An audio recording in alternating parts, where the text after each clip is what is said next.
BRS నేత బాల్క సుమన్ ను arrest చేయాలని ఓయూ పోలీస్ స్టేషన్లో విద్యార్థులు ఫిర్యాదు చేశారు. రేవంత్ పై అనుచిత వ్యాఖ్యలు చేస్తే తెలంగాణలో తిరగనివ్వమని హెచ్చరించారు. 24 గంటల్లో సీఎంకు బాల్క సుమన్ క్షమాపణ చెప్పాలని నిరుద్యోగ ఫ్రంట్ చైర్మన్ దయాకర్ డిమాండ్ చేశారు. ముఖ్యమంత్రిపైన అసభ్య పదజాలం, అనుచిత వ్యాఖ్యలు చేయడాన్ని ఓయూ విద్యార్థి సంఘం తీవ్రంగా ఖండించింది.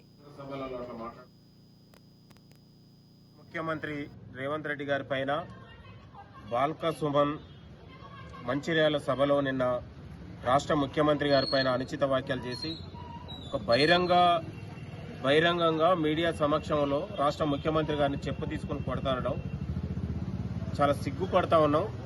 ఒక చట్టసభలో పనిచేసినటువంటి ప్రజాప్రతినిధులు పనిచేసినటువంటి వీళ్ళు ఒక ముఖ్యమంత్రిని పట్టుకొని చెప్పు తీసుకొని కొడతాం, అనుచిత వ్యాఖ్యలు చేయడానికి తీవ్రంగా ఖండిస్తూ ఈరోజు ఉస్మాన్ యూనివర్సిటీ పోలీస్ స్టేషన్లో చట్టరీత్యా చర్యలు తీసుకోవాలని 204, 506 అనే అనేకమైనటువంటి సెక్షన్ల కింద నమోదు చేయాలని పోలీసు వారిని కోరుతా ఉన్నాం.